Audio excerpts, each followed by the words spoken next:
The following individuals were interviewed by the late Alton Anderson, whose dates are 1915-1994, and the material in the first of this 2-CD set was heard on the CBC National Network radio program Between Ourselves on December 31st, 1977. This material was initially recorded by Allen for the History of Tottenham, published by the Tottenham Women's Institute, for which he was editor. The book came out in 1980. Allen was a CBC freelance broadcaster from the late 1940s until the mid-1970s. He then became the author of a number of books from 77 until 83. Allen lived near Tottenham, on and off, for many years, in particular from 1975 until his death in 1994. On the actual broadcast, all those who took part and who lived in or near Tottenham were identified at the end of the program. For this CD, they will be identified in groups of 2 or 3 or more. It should be noted that this donation to the Tottenham Public Library is the gift of the New Tecumseth and West Gwillimbury Historical Society. My name is Betty Anderson. The first 2 voices you will hear are Stella Abrams, followed by her late husband, Clifford. First I remember was when we had wooden sidewalks. Now, perhaps there was cement down in the middle of the town. We were in the house right at the south end of the village, and we walked to the school, which was the very last one on the north end of the village. And this we did in the morning, back home for lunch, returned after lunch, and home again at 4 o'clock. So we knew every board along the way. And our end of town had wooden sidewalks. And when we were sent down to get a new scribbler or to get anything, a nickel was very precious. And as sure as could be, we would drop the nickel. And then we spent the next 10 minutes trying to fish it out of the cracks in the sidewalk. At any rate, when finally they did replace the wooden sidewalk, I can remember how all the kids, by this time I wasn't that little anymore, but then the other children stood around really anxious for the gold mine that was going to be produced when they lifted the wooden sidewalks. However, I guess most of us had fished our nickels out because there weren't many under there. I lived up in Agila, about 5 miles from Tottenham, or 4.5 miles, and as a kid I used to come into town on a Saturday night with my dad in the buggy. Or sometime we had a double buggy which had a team of horses on it, and there were 2 seats on the buggy, and it would carry 4 or 5 people without any trouble. But anyway, we used to come down the main street of Tottenham, and there was a lot of trees on the side, but on a Saturday night we came down to do our shopping. My dad used to shop at Harvey Simpson's and buy our groceries there. But we used to put our horses sometime in the Presbyterian church sheds. Each church had a group of sheds at the back where they used to tie their horses in for church service, and people would use them as they come into town to do their shopping. The United Church had one too, the Anglican Church, and behind the hotel there was a big L-shaped shed that the farmers used, and there was a barn there that they used to bring horses from the west, and they would have horse sales there, or sometime Charlie Larry would rent it and he would have his cattle in there and sell them to the farmers. But anyway, as I grew a little older and was able to drive myself into town with a horse and buggy, we used to come down, and I had an old driver, a horse, we called her the driver. She was a hackney, and as soon as she get to the edge of the town, she would really put on a spurt, knowing that she would have a couple of hours rest in the stables down there. But anyway, they used to gravel the streets after it was quite muddy. They would gravel the streets, and at that time they were just putting the trucks. But they didn't have any chassis on them or no dumps, but what they had was wooden planks that they would stop every so often and pull these planks off and let the gravel fall down between the chassis of the truck. But they wouldn't do anything about that, and the old cars that were very few at the times, and the horse and wagons and buggies, they would level that, and that's the way it was leveled over the town for quite a number of years. But I remember coming into town one night and with the same old driver, and she was very fast, and she'd go racing down the town, but the kids used to stand up at the south end of the town, and as soon as they saw a cutter or a buggy or a wagon or a sleigh, they would run out and catch on the back. but they were never able to catch me, as this horse of mine was pretty fast. But I remember one night, a fellow by the name of Win Chapin, he was coming in with his horse, and he wasn't quite as fortunate as I was, and 2 or 3 kids grabbed on the back of his cutter, and at the same time they would jump on the runners. But the back of his cutter pulled off this night and let all the kids fall on the ground, and the horse down as hard as it could go, with a guy sitting on the seat and no back on his cutter. But anyway, as the years went past, I grew up, and the odd time I would come to town on horseback or wagon, sleigh, whatever way you could think of. I came to town that way, and then I got courting, and finally I got a car. And they used to park on a Saturday nights and wait in front of, well, we generally always parked in front of Harvey Simpson's grocery store. But that street would be lined from one end to the other. And at that time, too, there were quite a few buggies still coming in, and the sheds would be really full of buggies. And some of the guys, the younger guys that had real good horses, they would go driving up and down the town just like the kids do today with their cars. And it was quite fascinating to watch them because there was really some good horses. But as time went on, most of the young fellas and the farmers, they each got cars, and their streets got graveled and better all the time until at last it was tarred and chipped. And so now it's a real good pavement. I think now they're thinking of curbing it and getting it really fixed up for the years ahead, and all the new people that have come into Tottenham. Next is Elizabeth Davis, who was married to the late Richard Davis, and then Stella again. When I was growing up in the 30s, the streets weren't paved. In the summertime, they oiled the streets, and the big tanker would come into town, and of course, all the kids were warned, now don't get in the oil, because that was something you just couldn't get off if you got into the oil. And they would have the big oil tanker go down the street spraying the oil on the street, and then they would go along with trucks with sand to put along the edges. Then you had to be very careful. They used to make little places where you could cross. They'd sprinkle the sand across the road, so you had certain spots where you could cross. Invariably, we ended up getting oil on something. Our shoes, our socks, our dresses. Usually something managed to get some oil. And that was the way the dust was kept down in the summer. In the winter, our road got really piled up with snow, and of course there weren't the snow plows like there are now, and it seems to me that it used to get fairly deep. I can remember the sleighs coming in the winter, and there'd be great ruts with all the snow that was piled up, and it would be piled up all along the sides of the streets for maybe, half the winter. My recollection of the town back in the early 1920s was a great many vacant homes. That seems to me to be the pattern of maybe a lot of small towns. Certainly it was Tottenham. And since we lived at the very last one, then there was a pattern of dark homes at night when we would go downtown to pick up our evening paper. Our own was down a lane, so first we had to negotiate the dark lane. Then the house beside that was vacant as often as it was tenanted. And then the next one had an old lady in it, and in the summertime we swiped her cherries whenever we could. So then when it became after supper and we had to go past her door, that was a scary procedure. We would run like anything because she never had a light on. And if we heard a sound in there, we were sure she was coming after us. The next house also was very hit and miss with tenants. Then there was a great vacant lot.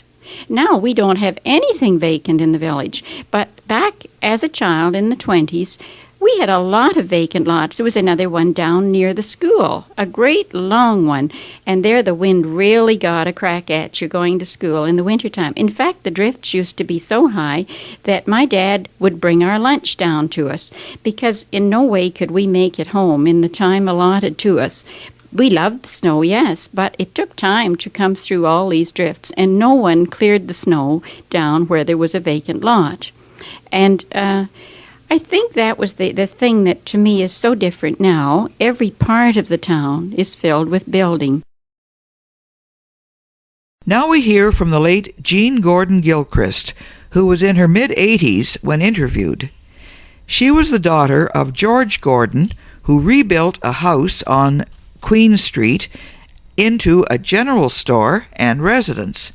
She's followed by Gerry O'Leary, a brother of Alice Forrestal's. Then Jean Gordon Gilchrist returns. I remember being invited to something when I was 14 over in Beaton, and Father very, very reluctantly let me go, a sleigh ride. And when we got back, it was, I suppose, around midnight, and the town hadn't any power then. It came later, the dynamos, so we had lamps in the house. And I knew I was later than I had promised to be. And however, I was in bed, but I just had blown out the lamp when Father must have stirred in his sleep, and he came into the room to see if I was there. And I was in bed, and he felt the lamp, and of course it was very hot, and I can still hear his pain of anguish because he had burnt his hand. There was nothing said about it in the morning. We were both quiet. When we came to town on Saturday nights, in my case it was just up across the field into the village, we used to walk back and forth. We'd go into the ice cream parlor and we'd sit for a while and maybe get an ice cream cone, because you had the princely sum usually of 25 cents to spend. That bought 5 ice cream cones or 5 Eskimo pies in my case. And that was the big social event. The women, you'd see the different farmers' wives standing on the corner, or the men standing around talking. That was really a meeting time, was that Saturday night.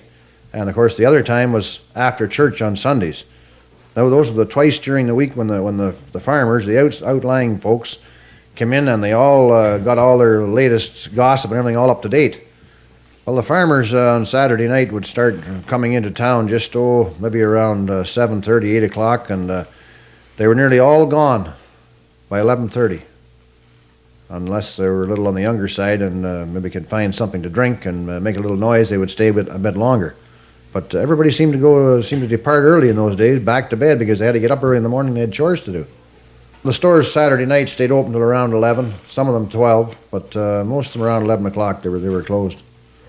I have the original deed of sale from Jane Ann Aiken to James Hackett on the first day of June in 1876 of the store on the main street, which is Queen Street, for the sum of $115. And that was the full price at that time of that building. In July of 1880, my father, George Gordon, bought the Hackett house and converted it into premises for a general store. Business in Tottenham at that time was barter. The farmers brought in their eggs and butter and anything that they manufactured on the farm, they brought in for sale and took away goods. My mother had a very special department of her own in which she specialized in dressing all the brides of the district. And they came from as far away as Orangeville. And my mother, 2 or 3 times a year, came to Toronto to find out the latest fashions, to buy millinery and bring it to Tottenham. This woman was, I've always heard, you couldn't find a more pleasant hostess if you were in her house. And she was highly esteemed, but she had a suspicious streak. And she had a very handsome gown made in the dressmaking department, in which there were flounces and flounces and flounces of ribbon, shirred. And she came back with the dress, and she said, I have been talking with some friends of mine, and I think they're right, that there isn't the amount of ribbon that you've charged me for ever went into that dress. And, Miss Gregory, the head dressmaker. Said, you really think that? Well, she said, yes, I do. I don't think that I was treated fairly about that ribbon. When Miss Gregory said, well, the only way to do is to take it off and measure it. Would you like that? And she said, yes, I would like that. So the flounces were all taken off, and they measured exactly what the woman was charged. And she said, well, I'm terribly sorry, Miss Gregory. I apologize. And she said, she saw Miss Gregory folding it up. She said, are you not going to sew back the ribbon? Oh, no, Miss Gregory said. You take it and you sew it back. So the woman was outraged. But Mother stood directly behind Miss Gregory. She said, if we never see her again in the store, we will not have any of our employees a suspicion of criticism. Miss Gregory was solely the dressmaker, head of the dressmaker, with her apprentices. And Miss Isabel Johnson was head of the millinery with her apprentices. Elizabeth Davis is back, talking about this same store which her father, Dewey Hopper, rented from Mr. Gordon from 1924 into the 1950s. You'll hear her mention another department store, and that was owned by the late Harry Rinn. It had long counters that went down either side of the store in the lower part, and on one side all the groceries were kept. There were shelves with the canned goods and drawers for the spices and a candy case with a glass front. That was, of course, the most fascinating part for me when I was a kid. And my dad had big tea caddies. They were sort of, as I remember them, big square tin boxes with like toll painting on them, you know, where the tea would be kept loose and it would be weighed out when somebody came in to get it. By toll, I mean, you know how they used to do, like the Pennsylvania Dutch do it still, this painting on tin with in a design, sort of a set pattern. As I recall, that's what the tins were like. And there was a big high coffee grinder sat at the end of the counter for grinding the coffee. So you always had your fresh ground coffee. It had to be ground by hand. There was a handle that you turned. On the other side, the south side of the store, was the dry goods section. There were bolts of cottons and prints, percales. And my dad had a little magnifying measuring glass that he could count the number of threads in the cotton to see, you know, if it was real good quality. My dad never ever sent out bills, ever. And so I suppose there were some accounts that never ever got paid up. A lot of the time when my father was keeping store was Depression time, after all through the 30s, and the money didn't flow that freely. But most of the customers were trustworthy, and he would know that whenever they did get some spare cash, he would get his pay. The upstairs was very cold in winter. And I can remember my brother, as I say, it was so cold, and the bathroom wouldn't be maybe all that warm, and he used to love to listen to the hockey games. And I can still remember one Saturday night, him sitting in the bathtub with the bathroom door open, with a sweater on, so he could hear the hockey game with the door open. But you see, it was letting a lot of cold air into the bathroom, so he was sitting having a bath with a sweater on. There were screen doors on the front of the store, and in the summertime when I'd be upstairs in bed, but I could hear the screen door. Every time anybody went in and out, I'd hear the screen door squeak, and then you could hear the voices start coming up, floating up through the register, and the laughing. And I used to love it when the store was open, because it gave you a real warm, sort of cozy feeling, you know. You were thinking about the people that were coming in and down below in the store. And I really enjoyed the nights the store was open, where I'm sure my dad liked the nights when the store was closed and he could have a little rest. We weren't the only general store. In fact, Tottenham was well supplied with stores. I can remember that there was one other big general store, as well as a dry goods store, 5 or 6 grocery stores, 2 hardware stores, and mind you, Tottenham wasn't very big in those days, maybe around 600 people, 2 drugstores, and I don't know how many garages, but I know that there was really more stores than a town could hardly support.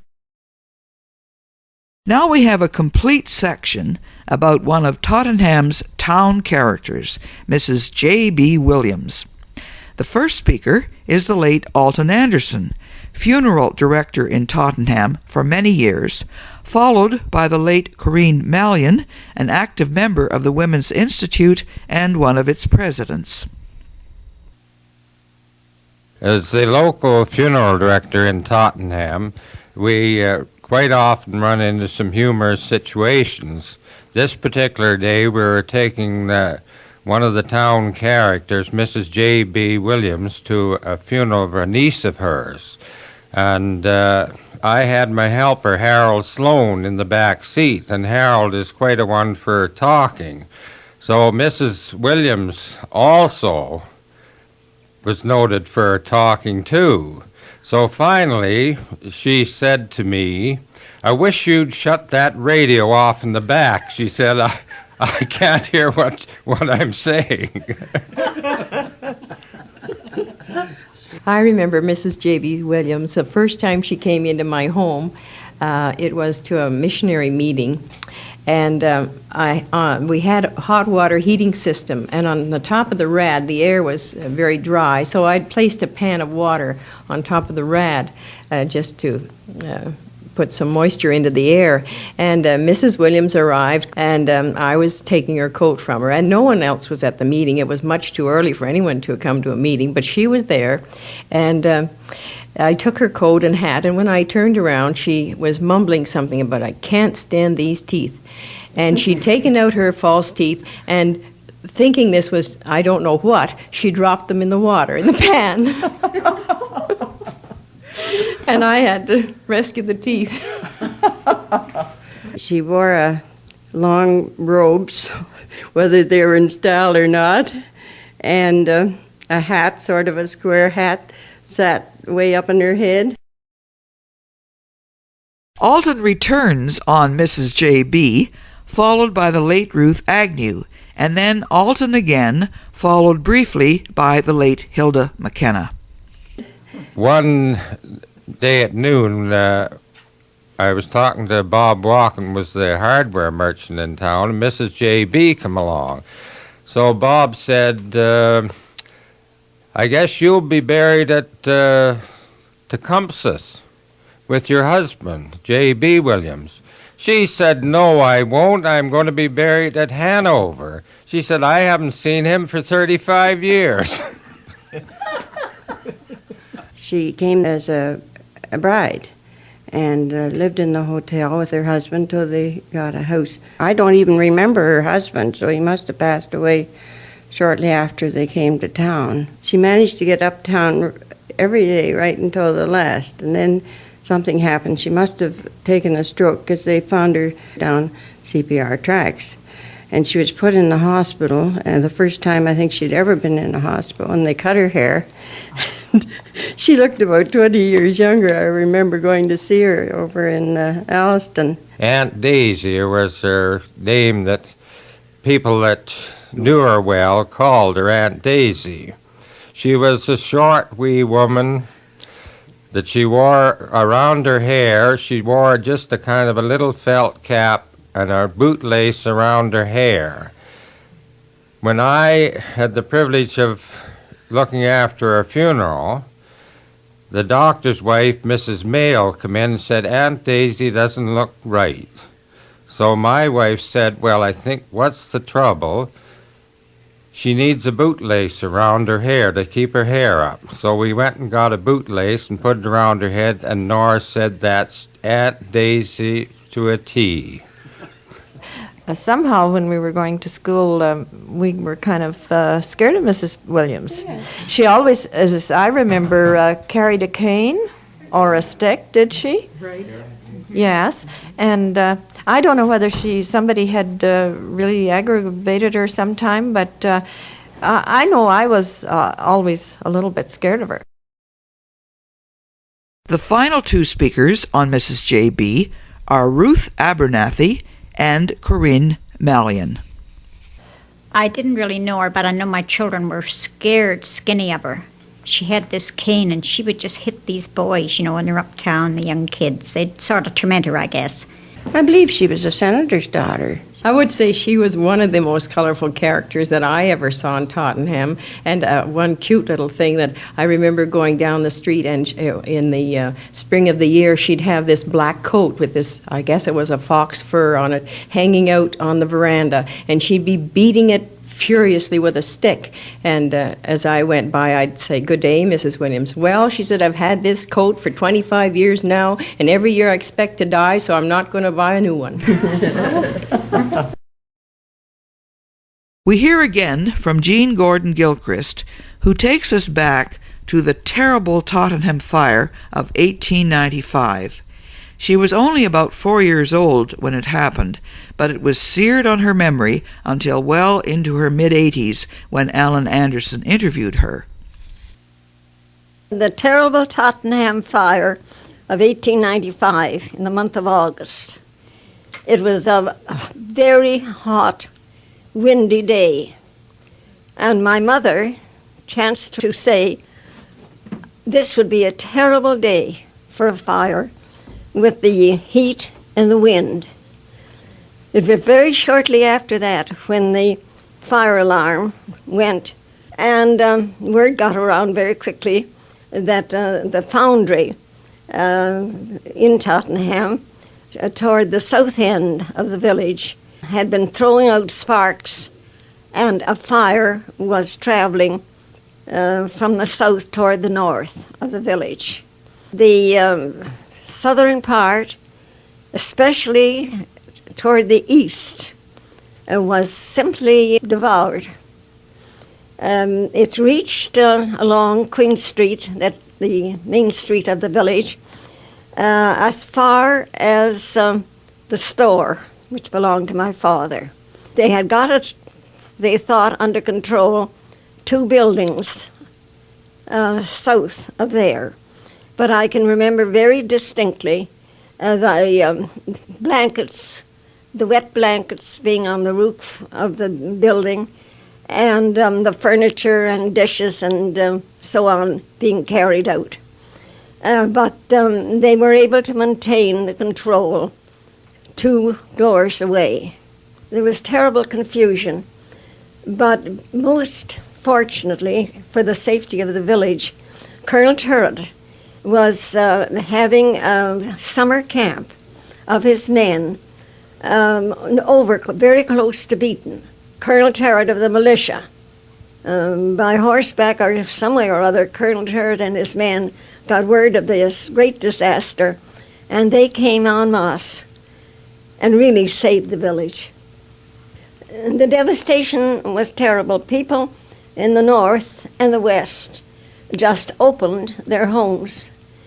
My grandmother was paralyzed, had had a stroke, and I remember with great worry and anxiety seeing her being carried out and placed in a carriage drawn by men, being taken down to safety in the northwest part of the town.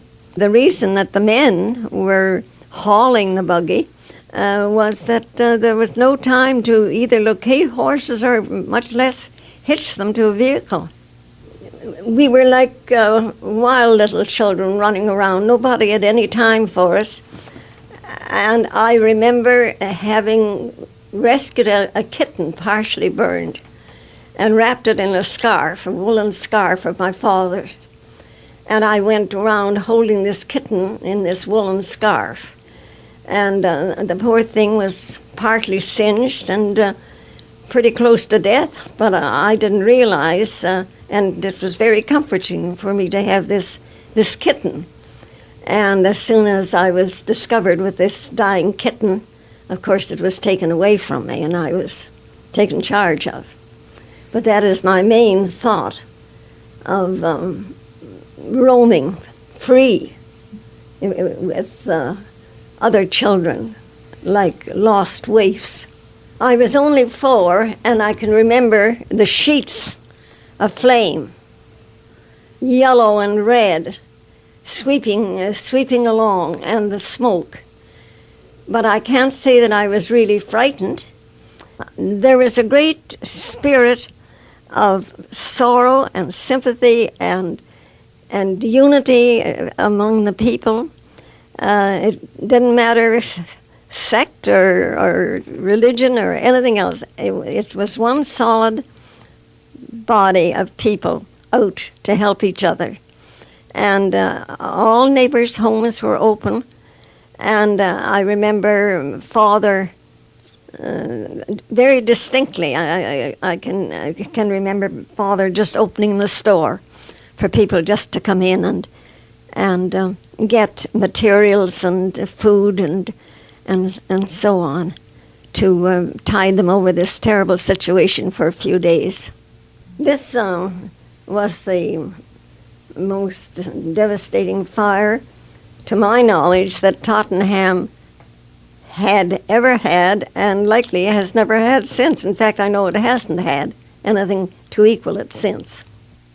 Just to fill in with a few additional and possibly correctional details, the date of the fire was June 18, 1895. It broke out in the foundry on Queen Street, where Urbanski's garage stands today being 2000. Albert Street, which is now Delane Street, Richmond, which is still Richmond, Victoria, which is now Forrestal Ave, and Mill Streets were swept by fire on both sides, and that took in the Methodist, now the United Church. About 20 buildings were burned, and the estimated loss was $125,000, a great deal of money in those days. The fire stopped just north of the stop lights at Tottenham's main intersection. Our next speaker is the late Jean Emigh. She was a teacher at the Old Public and Continuation School, built in 1893. In later years, it became Tottenham's Medical Center. That was 1972, and then was finally raised to become the site of the new and current Medical Center on North Queen Street. Mrs. Emigh was at Tottenham Public School from 1951 until her retirement in 1968.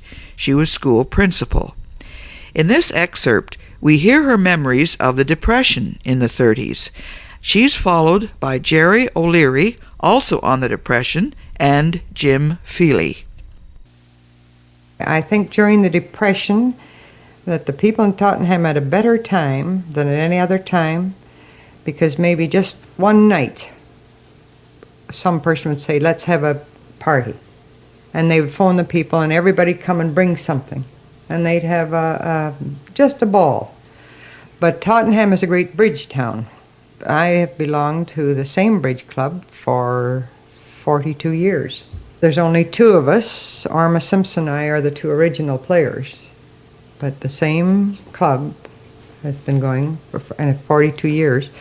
And we're just one out of 4 or 5. There's a mixed bridge club. There's, I don't know what they call them. You see, ours was the junior bridge club. Well, we're all old now, but we still call it the junior bridge club. Of course, the lawn bowling it's a wonderful summer game. I don't lawn bowl myself, but Tottenham has always been noted for its lawn bowling. And our members have for some time, many times, have won the Ontario Championship. In fact, this year I think 2 people are going into it. During the Depression years, which were wonderful years for, link back now on just for memories, the hobos, or the tramps, the transients that rode the rods, I've seen trains stop in front of our place. It'd stretch from just halfway back the farm up to the station there, be waiting for another train, and there'd be as many as 200 men on a train. And my dad would give my mother he'd really read the riot act to her. She was always making sandwiches or jars of tea and giving them to these people, and there was too many of them to help out. So they used to come over into the gardens and they'd steal turnips, they'd steal mangels. They were hungry in those days. And I can recall one time they left the gates open and we lost 2 beautiful horses. They went down the track and the early morning passenger train hit them and killed them. And we never got any compensation for that because they even told us that we were allowing these transients over our property to help themselves to apples. And of course, Mother felt sorry for them, for all these men. And you know that even until my mother died in 1944, she got letters from different people who were well educated, who were riding the rods, and she fed them. Even though they offered to help, to do things, we didn't need it because we had hired men in those days, because they only got about 50 cents a day, maybe, or $15 a month in their room and board, In the years that Gerry is referring to, what we used to call the Knights of the Road, the local village council would let them stay overnight in what we call the jail. It wasn't a very secure jail, but however, I can remember them stealing from our wood pile, and that's how they'd go out and they'd steal a bit of wood and they'd put on a fire and they'd stay overnight, and then they had a meal ticket in the morning, but then the next day they had to move on.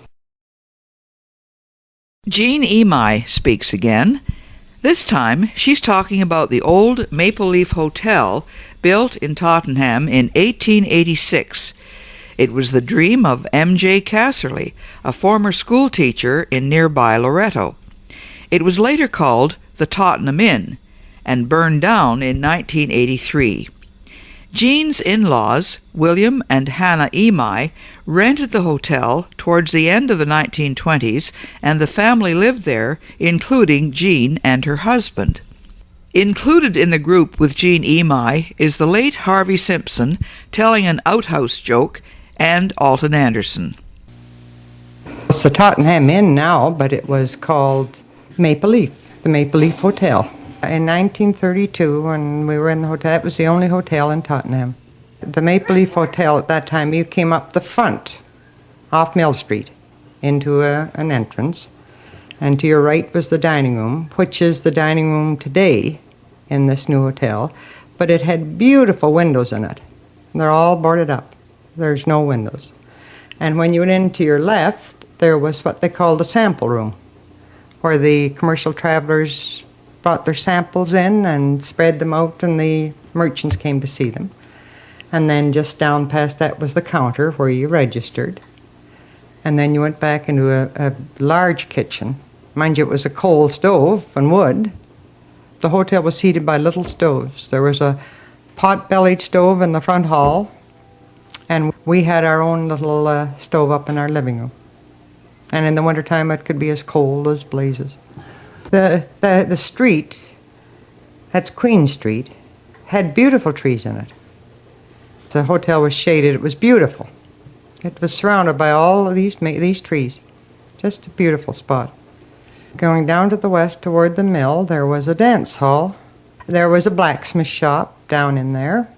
Tottenham in those days had a beautiful main street with all its trees. And, of course, we always had the pond where the children went. The stores where you could go down and you weren't going to shop at all. You just went in and sat around and talked. Now, one store where you did that was Dewey Hopper's, where you went sat around in the wintertime around that stove he had, or sat out in front talking to people. It was just a perfect, friendly little town. The children could get their cent candy on their way to and from school. See, it was just down the street. During the changeover into the sanitary sewers, Tottenham had a lot of outhouses that were going to have to be destroyed. So there was one gentleman, he thought, well, now I must work in on this commercial end of it. So he got his team of horses and the wagon, and it was a common occurrence to see him on the four corners crossing one way or the other. We're sitting on when the door opened, sitting on the hole, driving the team of horses, finding a new location for one of these old outhouses. There used to be a lot of practical jokers in town, like Bob Walkerman, the late Bob Walkerman, late Dr. Woods, and Dr. Claridge. And this time, the station agent at the CPR was moved to Toronto. And I don't know whether he couldn't catch the dog, but he left his dog in Tottenham, so he rode up and asked them, some of them, to send the dog down. So they got a piano case. This was when pianos were in fashion. Got a piano case, gathered up all the stray dogs in Tottenham and packed them in the case and shipped them down to the poor station agent in Toronto. I don't know what he had to say when he got them, but I don't think he'd be too pleased. Next is Elizabeth Davis with the big Tottenham bank robbery story, followed by Gerry O'Leary talking about a public meeting prior to the taking of a wet or dry vote for Tottenham. For a while there was a rash of break-ins in the 40s. Then, of course, there was the classic robbery of the bank in Tottenham. That was after I was married, shortly after I was married. The bank was robbed one afternoon, and the brave teller, to attract attention, threw a pop bottle out through the window, and there were a bunch of older gentlemen sitting on the bench along by this bank, and they watched the pop bottle fly out the window and thought, my goodness, there must be great goings-on in there this afternoon.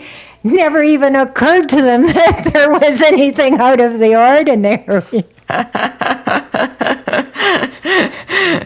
The robbers got away with the money, but I believe they were later caught.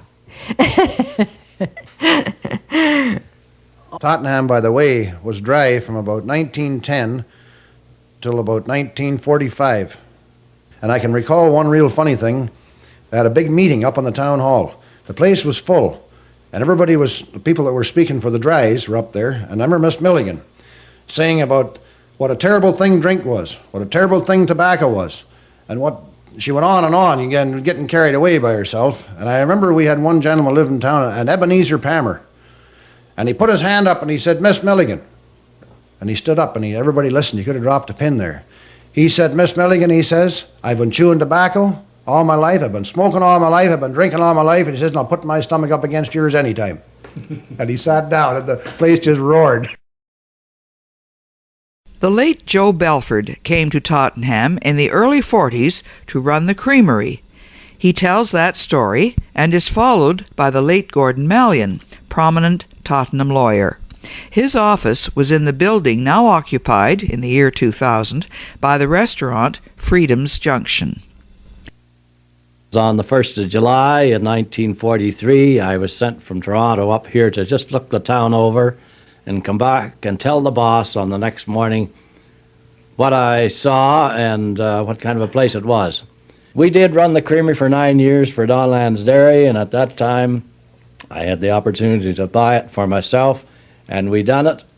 I don't know why we took the big change, but Grace says, here's an opportunity. If you don't take it, you may never get another one, and it was one of the best things that ever happened to me. When we first come to Tottenham, they were running 2 shifts in the summertime, and there was about 18 to 19 employees, and of course we had the machinery wasn't as modern in those days as we have today, but as we went along and we got better refrigeration and better machinery and could do the job much easier, we didn't need as many employees, because at that time we used to have 3 girls wrapping butter, and it took 3 men, 1 to feed the machine and 1 to pack the cases and 1 to feed the butter to the machine.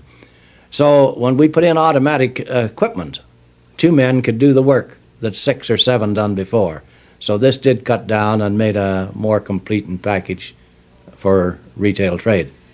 In those days, we had 2 trains up, that is going from south to north each day, and they also had 2 trains going from north to south each day. These were the local trains which travel on the CNR. The old CNR tracks was the old Hamilton Northwestern Railway.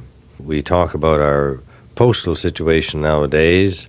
They had these two trains, two trains up and two trains down, as they called it in those days, and they could write a letter to Toronto, post it on the train in the morning, and they could get an answer in the afternoon. The CNR station was very close to my office on the west side of Tottenham, just beside the pond and the old mill. And on the occasion we could, when they were putting on the mail, and I had letters which were to go out, I would rush out to my office and run down to the station and hand them in to the carrier, and he would put them on the train for me. Rather than posting them at the post office. We had to always, of course, take them to the post office. But I could do this, and for some time, in those days, of course, I was rather active, and I used to sprint down the road at a fair clip, and for some time I didn't realize that a lot of people used to watch every day just to see whether Mallion was going to burst out of his door and rush madly down. And I would be down there, and Bob Watson, who was the mailman at the time, he would be handing the mail satchels in on the train with his right hand, and he would have his left hand extended out, waiting for me to put my mail in, the last few letters that I had in, and then he would hand them in outside, of course, the bag. My letters would then be processed on the mail car.